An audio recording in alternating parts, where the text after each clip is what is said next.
But మీ ఇద్దరికి అంటే మీరు చెప్పిందే ఇద్దరికి పవన్ కళ్యాణ్ అంటే విపరీతమైన ఇష్టం కదా. పవన్ కళ్యాణ్ సినిమా వల్ల మీ సినిమా పోస్ట్ పోన్ అయిందా? అది కూడా ఒక రీజన్. ఎందుకంటే ఉస్తాదు ఉస్తాద్ భగత్ సింగ్ 19th వస్తుంది వస్తుంది. కాబట్టి. అది నాకు తెలిసి నిన్ననే జరిగినట్లున్నట్టు డేట్ షిఫ్ట్. అవును. బట్ ఈ డేట్స్ గురించి ఒకటే అండి, మీ ఫస్ట్ 13 అని అనుకున్నాం కదా, సో సడన్లీ అది ఎందుకు షిఫ్ట్ అవుతుంది, దేనికి రీజన్ అసలు ఐడియా లేదు బేసిక్గా. బట్ యూనో కోన గారు కాల్ చేసి ఇప్పుడు మనం వెరీ రెండరింగ్లో ఉంది కదా, బట్ అది మాకు కూడా ఎగ్జాక్ట్ క్లారిటీ మాకు లేదు. ఒకవేళ ఫిక్స్ అయితే అది కాల్ చేసి కోన గారు చెప్పారు, ఇండియా చెప్పిన original date March 26th. Date మీకు మంచి డేటే అనిపిస్తుంది అంటే మాదేం లేదంటారా? అంటే ఏది జరిగినా మన మంచికే. సో మేము ఆ రాముడు వారి ఆశీస్సులతో అండ్ మా ఊలమ్మ తల్లిని అడిగారు యాక్చువల్లీ, కరెక్ట్, వెరీ మీరే డేట్ ఫిక్స్ చేయండి అని చెప్పి. ఎందుకంటే మొన్న రాజమహేంద్రవరం మొత్తం అవన్నీ తిరుగుతున్నప్పుడు భీమవరం కూడా వెళ్ళాం. భీమవరం వెళ్ళినప్పుడు మా ఊళ్ళమ్మ తల్లి గుడి చాలా ఫేమస్ భీమవరంలో. సో అక్కడ మేము దండం పెట్టుకుంటూ కొనగారు అడిగారంట, అమ్మ మీరే ఏదో ఒక డేట్ ఫిక్స్ చేయండి, ఇది ఏ డేట్ లో ఉండాలో అర్థం కావట్లేదు, మీరే ఒక డేట్ ఫిక్స్ చేయండి అని అన్నారు.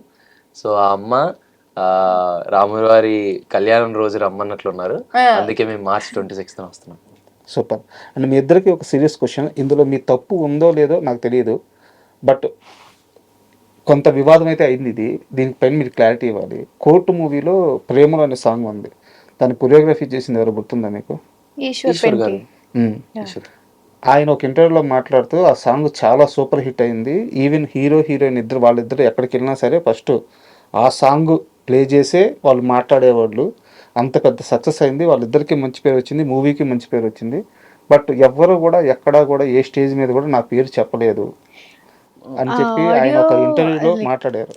లేదు, ప్రీ రిలీజ్ లో కానీ లేదా ఇది మేము చేసినప్పుడు కానీ ఆయన ప్రతి ఈవెంట్ లోనే ఉన్నారు. లైక్ నాకు కూడా వచ్చిన రీల్, బట్ క్వశ్చన్ అడిగింది ఎవరో క్వశ్చన్ అడిగింది అడగలేదు. బట్ మీరు అడిగిన దానికి నేను చెప్పేది ఏమంటున్నానంటే, సార్ ఆ ఫిలిం ఇట్ సెల్ఫ్ అందరికీ చాలా స్పెషల్. అందరం కొత్త వాళ్ళం, అందరికీ కొత్త కొత్త ఎక్స్పీరియన్స్. నాకు ఇప్పటికీ ఒకసారి స్టేజ్ ఎక్కినా, నేను ఎన్నిసార్లు ఎక్కినా ఫీల్ చాలా కొత్తగా అనిపిస్తూ ఉంటుంది. నేను ఆ సినిమా రిలీజ్ అయిన తర్వాత అది ఎలా, ఆ ఆరా ఎలా ఉంటుందో తెలుసు కదా సార్, ఒక మంచి బ్లాక్ బస్టర్ అయిన సినిమాకి ఉండే ఆరా. సో ఆ ఫీలింగ్లో, ఎగ్జైట్మెంట్లో నాకు తెలిసి నేను ప్రీ రిలీజ్ ఈవెంట్లో మాట్లాడాను, వేరే వేరే జరిగిన ఈవెంట్స్లో కూడా మాట్లాడాను. బికాస్ ఆయన అది చూడడం మిస్ అయ్యి ఉండొచ్చేమో. ఎందుకంటే ఇప్పుడు కాలేజ్ ఈవెంట్స్లో ఆబ్వియస్లీ మాకు మైక్స్ ఇచ్చి దాని గురించి మాట్లాడమని, అంటే ఓవరాల్ క్రూ గురించి ఉండదు కాబట్టి నాకు తెలిసి నేను ఆయన గురించి ఆబ్వియస్లీ మాట్లాడాను. అండ్ యూనో నా నెక్స్ట్ సినిమాలో కూడా ఆయన సింగిల్ కట్ చేస్తున్నారు. సో ఇక్కడ నాకు తెలిసి ఆయన ఫీల్ అయ్యారంటే నేను చాలా ఫీల్ అవుతున్నాను అదేంటి అని. నేను అడిగిన క్వశ్చన్ అయితే మీ దాకా వచ్చిందా? అది మా దాకా అంటే రీల్స్ లో అయితే చూసాం, రీల్స్ నాకు అయితే వచ్చింది ఒకటి తెలియదు. అండ్ నాని గారి గురించి చెప్పండి, ఎందుకంటే చాలా మందికి తెలుసుకోవాలంటది. ఇప్పుడు ఆయన ఇది వరకు ఒక మాట అన్నారు, దూరం నుంచి చూసేవారికి నేను కట్టేది చిన్న కనిపిస్తాయి, ఏదో ఒక రోజు పెద్ద కోట వద్ది గోడ వద్దు చెప్పారు. సినిమా తప్పించి ఆయనకి వేరే ప్రపంచమే తెలియదు. సో అసలు నాని గారి లైఫ్ స్టైల్ ఎలా ఉంటుంది మీరు చాలా దగ్గర నుంచి చూసారు కాబట్టి, ఆయన సినిమాని ఎలా లవ్ చేస్తాడు, మనుషులతో ఎలా ఉంటాడు, నాని గారి గురించి మీ మాటల్లో చెప్పండి, ఏం చెప్తారు? నేను ఇంతకుముందు అన్నయ్యని అడ్మైర్ చేస్తూ ఉండేవాడినండి, ఆయన సినిమాలు కానీ, ఆయన చూసింగ్, ఆ స్క్రిప్ట్ సెలెక్షన్ కానీ. బట్ ఎప్పుడైతే నా కోట్ తగిలి నేను ఎప్పుడైతే వాల్ పోస్ట్ ఆఫీస్లో తిరగడం స్టార్ట్ చేశానో, ఎప్పుడైతే నేను నాని అన్న గోడలో ఒక చిన్న పక్కన ఒక ఇటుకయ్యానో, అంటే అతన్ని దగ్గరగా చూసే అవకాశం వచ్చిందో, ఇంకా సినిమా పిచ్చోడే అండి ఆయన. ఇంకా ఆయనకు అది తప్పితే ఇంకే ప్రపంచమే ఉండదు. యూనో ఆయన ఇప్పుడు మొన్న మీరు శ్రీకాంత్ తోటేలా అన్న క్యాప్షన్ అయినా చదువుంటే, అన్న మీరు జడలు వేసుకోవాలి, ఓకే శ్రీకాంత్ నీ ఇష్టం అన్నారంట. అన్న ఇంకేదో చేయాలి అన్న మీ ఇష్టం. అలాగే ఉండేది సార్. మీకు తెలుసా, కోర్టు చేసే టైంలో కూడా కోర్టు కథ అంతా వినగానే పైకి లేసి వెల్కమ్ టు వాల్ పోస్ట్ అని జగదీష్ అన్నకు చెప్పారు. అండ్ ఎవరైతే ఉంటారో పిలిచి ఈ సినిమాకి ఏం కావాలో మొత్తం అడిగింది ఇలా ఇచ్చండి అని అన్నారు. కోర్టులో అసలు ఎటువంటి, అంటే ఇప్పుడు సి అసలు దేనికి వెనకాడకుండా ఆ సినిమాని అలా చేశారు. అంతే సినిమా పిచ్చోళ్ళే చేస్తారు సార్ అలాంటివి. అంటే అతనిలో ఉన్న హానెస్టీ, ఆ సినిమా మీద ఉన్న ఒక పిచ్చి, ఆ ప్రేమ అనేది ఇట్స్ వెరీ నైస్. మీరు చెప్పండి నాని గారి గురించి మీరు అయ్యో, అంటే ఫస్ట్ నేను ఎప్పుడు అంటే నేను అక్కడ పూజలో కలిసాను ఆయన ఫస్ట్ టైం. సో ఆ తర్వాత ఎప్పుడైతే నేను డబ్బింగ్ స్టూడియోలో ఆయన కొంచెం సినిమా చూశారు, చూసి ఆయన లోపల ఉన్నారు, నేను డబ్బింగ్కి వెళ్తున్నాను సారథి స్టూడియోస్లో. సో ఆయన బయటకు వచ్చి హగ్ ఇచ్చి అద్దరు కొట్టేసరి, మీ ఇద్దరు అసలు వేరే అసలు అసలు అంటే ఆయన అంత ఫస్ట్ టైం నా లైఫ్లో ఆయన నుంచి నేను వింటాం. సో అది ఒకటి. అండ్ ఆల్సో మా ప్రీ రిలీజ్ ఈవెంట్లో హిట్ చూడొద్దని చెప్పారంటే అంత అసలు సినిమాని ఎలా ఎలా జడ్జ్ చేస్తాడు, ఎలా నమ్ముతాడు అనేది నాకు అసలు అర్థం కాదన్న. ఎందుకంటే వితౌట్ ఈ డబ్బింగ్ అయిందేమో, ఇంకా మిక్సింగ్ ఓవరాల్ మిక్సింగ్ అవ్వలేదు. రఫ్ కట్ 3.5 hours సినిమా చూసి ఆయనకి ఆ జడ్జిమెంట్ ఎలా వస్తుందని నాకు ఇప్పుడు అర్థం కాదు. ఆయన అంతే. స్టేజ్ మీద భయపడ్డారా ఆయన ఆ మాట అనగానే? అసలు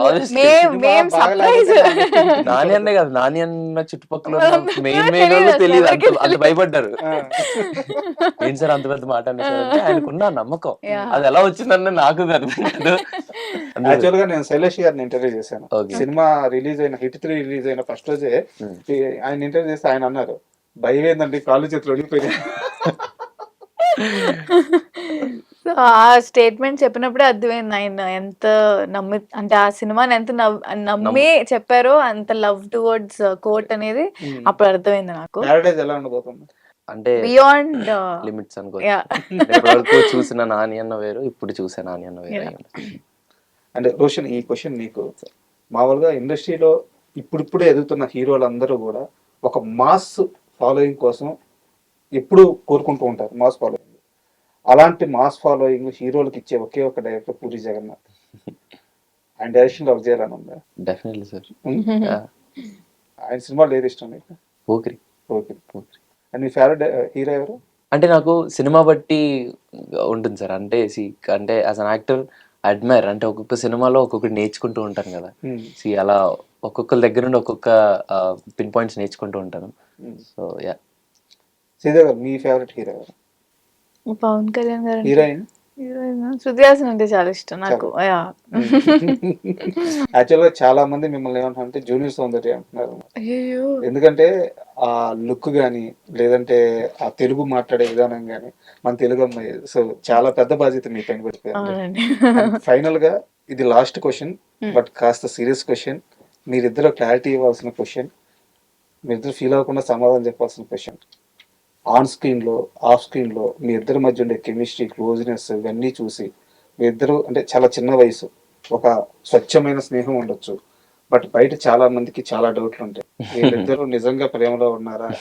సోషల్ మీడియా చాలా మంది చాలా కామెంట్లు పెడుతుంటారు, వాళ్ళందరూ క్లారిటీ ఇవ్వాల్సిన అవసరం. ట్రూ. సో ఆ మాటలకి మీ సమాధానం ఏంటి? కోర్ట్ ముందు ఒక 2 years ముందు నుంచి మేము ఇద్దరం ఫ్రెండ్స్ అండి. అండ్ ఎప్పుడైతే కోర్ట్ సినిమా స్టార్ట్ అయిందో అప్పుడు మేము ఇంకా బెస్ట్ ఫ్రెండ్స్ అవ్వడం స్టార్ట్ అయ్యాం.